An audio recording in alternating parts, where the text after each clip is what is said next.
तो लैला के गुजरने के बाद अगले ही दिन से वहाँ पे खौफनाक हरकतें होनी शुरू हो गई। हेलो एवरीवन, तो आज मैं आपके लिए लेके आई हूँ असम गुवाहाटी की एक सच्ची घटना जो कि मेरे माँ के साथ घटित हुई है। आज की वीडियो में मेरे साथ मौजूद है मेरी माँ। ये घटना वही बताएंगी क्योंकि ये उनके साथ हुई है। अगर आपको लगता है ये कोई मनगढ़ंत कहानी है तो आप वहाँ पे जाके देख सकते हैं। वो आत्मा आज भी वहाँ पे है और आज भी उस जगह पे कोई नहीं जाता है। तो चलिए कहानी शुरू करते हैं मेरी माँ से। नमस्ते। आज हम आपको एक सच्ची घटना पर बताने जा रहे हैं जो हमारा आंखों का सामने घटित हुआ है। जिसके बारे में बता रहे हैं उसको हम बहुत अच्छी तरह से जानते थे। ये घटना गुवाहाटी असम का 100 माइल का है। 100 माइल को लोग 6 माइल का नाम से भी जानते हैं। और जो घटना घटे हैं वो मोहल्ला दुआर अंदर का है। दुआर अंदर में हम लोग रहा करते थे। जिसका बात कर रहे हैं वो भी दुआर अंदर का ही है। तो हम रहे होंगे 14-15 साल। 14। हाँ, 14 या 15 साल के थे। उस वक्त का घटना है। तो हम लोग जब स्कूल जाते थे, जो हम और मेरे एक सहेली दोनों जन स्कूल एक साथ ही में जाते थे। एक साथ ही में हम दोनों जने आते थे। वहीं पे एक दुकान थी। तो दुकान से हम लोग सामान लेते थे। तो दुकान उन्हीं के थी। ये दुकान थे, मकान भी थी। तो कभी कभी उनको पापा बैठते थे, कभी कभी मतलब दीदी नहीं बैठते थे, पर ऐसे खड़े रहते थे। जब हम लोग सामान लेते थे तो कभी कहते थे देखो तुम्हारा चोटी टेढ़ी है, कभी कहती थी देखो तुम्हारा चिमटी ठीक से नहीं लगी, यहाँ नहीं यहाँ लगना चाहिए। तो ऐसा करते थे। तो हम लोग बहुत लाइक करते, बहुत थे भी, बहुत क्यूट थी, बहुत प्यारी थी, एकदम से बहुत ही ज़्यादा सुंदर थे। ऐसा जब बच्चों को ऐसा कोई प्यार करते हैं तो वो अपना आप उनको तरफ जो है आकर्षित हो जाते हैं। 1-2 साल चलते रहे। तो एक दिन ये हुआ है, हम लोग स्कूल का छुट्टी थी तो बहुत शोर शराबा होने लगे। जो वहाँ पे ये मर गया है, ये मर गया है। तो बहुत लोग जा रहे थे। तो एक जने ने कहा जो दुकान वाला थे उनको बिटिया ख़त्म हो गया है। तो हम लोग सोचे उनको बिटिया ख़त्म हो गया, उनको तो एक ही बिटिया थे, लैला बाइदो थे, हम लोग बाइदो बुलाते थे।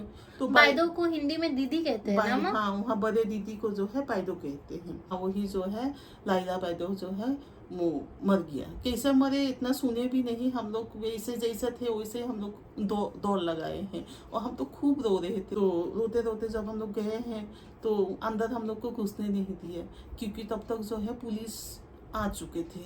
छोटे थे तो हम लोग को देखने भी नहीं दिए। तो हम और बहुत ज़्यादा भीड़ थी। बहुत हम लोग को बाहर ही जो है हम लोग खड़े रहे और भी लोगों के साथ में खड़े रहे। तो ये पता चला वहाँ जा करके जो फांसी लगाया उन्होंने। तो मतलब उन्होंने सुसाइड किया? हाँ, उन्होंने सुसाइड किया है, फांसी लगा लिए थे। तो मतलब जो लैला बायदो थी उन्होंने सुसाइड किया और उसकी वजह? उनको वजह जो है एक बाबुल दा। तो लैला बायदो की सुसाइड करने की वजह बाबुल दा थे। असम में बड़े भाई को दा करके बोलते हैं। उनका नाम बाबुल था, मेरी मम्मी उनको बाबुल दा करके बोलती थी। तो लैला बायदो उनको पता चला कि बाबुल दा का रिश्ता कहीं और तय हो गया है और वो दोनों एक दूसरे को बहुत प्रेम करते थे, बहुत प्यार करते थे, हर किसी को पता था। लैला बायदो का घर जिस जगह पे था वही 2-3-4 मकान छोड़ के बाबुल दा का भी मकान था और वो लोग एक दूसरे से बहुत प्यार करते थे, हर कोई जानता था। पर लैला बायदो को ये चीज़ बिल्कुल बर्दाश्त नहीं हुई कि बाबुल दा का रिश्ता कहीं और तय हो गया है और उन्होंने उसी दिन सुसाइड कर लिया जिस दिन बाबुल दा की सगाई थी। और कहा जाता है कि बाबुल दा ने भी बहुत कोशिश की अपने माँ बाप को मनाने की कि उनको लैला से ही शादी करनी है। उनको माँ बाप ने ये कह दिए थे जो अगर उनसे शादी करोगे तो हम लोग से रिश्ता नहीं रख पाओगे, हम लोग जिंदा नहीं रहेंगे। ये बाबुल दा के माँ बाप ने बोला? उनका माँ बाप ने बोले हैं, क्योंकि उनका वहाँ जात का इशू बहुत ज़्यादा है। तो उन दोनों के बीच में कास्ट का इशू हुआ। बाबुल दा के माँ बाप बिल्कुल रेडी नहीं थे कि लैला उनकी घर की बहू बने। तो लैला के गुजरने के बाद अगले ही दिन से वहाँ पे खौफनाक हरकतें होनी शुरू हो गई। उस घर में अजीबोगरीब सी आवाज़ आती थी, शीशे टूटते थे, चीखने चिल्लाने की आवाज़ आती थी, नोहाई नोहाई। नोहाई का मतलब होता है नहीं। उनके कहने का मतलब ये था कि मेरे साथ तुम ऐसा नहीं कर सकते हो, मुझे छोड़ के नहीं जा सकते हो। ऐसी वहाँ पे हरकतें होने लगी। उनके माँ बाप भी काफ़ी खौफ में आ गए थे। और उधर जब बाबुल दा को पता चला कि लैला ने उनकी वजह से जान दे दी तो उन्होंने अपनी सगाई तोड़ दी और वो फिर जीवन भर कुंवारे ही रहे, मतलब उन्होंने कभी शादी नहीं की बाबुल दा ने। इस टाइम पे लैला जी ने खुदकुशी की थी। उसी टाइम के आसपास आज भी खौफनाक हरकतें होती है उस घर में, चीखने चिल्लाने की आवाज़ आती है। और अगर आपको लगता है ये सच नहीं है तो एड्रेस आपको बता दिया गया है। तो लैला के गुजरने के बाद 15 से 20 दिन में बाबुल दा ने अपना मकान वहाँ से बेच दिया और कहीं और शिफ्ट हो गए। और इसकी वजह ये है कि लैला की आत्मा बाबुल दा के माँ बाप को परेशान करने लगी, क्योंकि बाबुल दा के माँ बाप नहीं चाहते थे कि लैला की शादी हो बाबुल दा से। और लैला के बड़े भाई दादुल ने उस घर को बेचने की बहुत कोशिश की है, पर लैला जी नहीं चाहती कि उस घर को बेचा जाए। आज भी उस घर को कोई भी खरीदने आता है, मतलब बहुत से कस्टमर, बहुत से लोग आए उस घर को खरीदने के लिए। कभी जो आता था उनका एक्सीडेंट हो जाता था, कभी उनके सपने में भूतिया हरकतें आती थी, घटनाएं आती थी, और कोई भूतिया घर समझ के नहीं लेता था।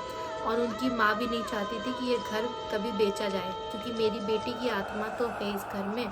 क्या मैं उनकी माँ नहीं चाहती थी कि हम मेरी बेटी को मुक्ति मिल जाए? उनको माँ नहीं चाहते थे, उनको भाई चाहते थे, उनको पापा चाहते थे कि उनको बेटी को मुक्ति मिल जाए। तो उनको माँ का कहना था जो आत्माएं सही, पर मेरे बेटी मेरे पास तो है। यही एक रीजन है। तो इस वजह से लैला की आत्मा को मुक्ति नहीं मिली है, और आज भी उनकी आत्मा वहीं पे है, उसी घर पे है, बाबुल दा का इंतज़ार कर रही है। 2018 में मेरी माँ जब असम गुवाहाटी फिर से गई थी अपने कज़न दोस्तों से मिलने उस एरिया में, तो उनको पता चला कि बाबुल दा की भी मृत्यु हो गई है। मतलब बाबुल दा की मृत्यु वही 2014 या 12 के आसपास हुई होगी, और बाबुल दा भी इस दुनिया में नहीं रहे। उसके बावजूद लैला की आत्मा को मुक्ति नहीं मिली है, क्योंकि लैला की आत्मा को पता ही नहीं है कि बाबुल दा है ही नहीं उस दुनिया में।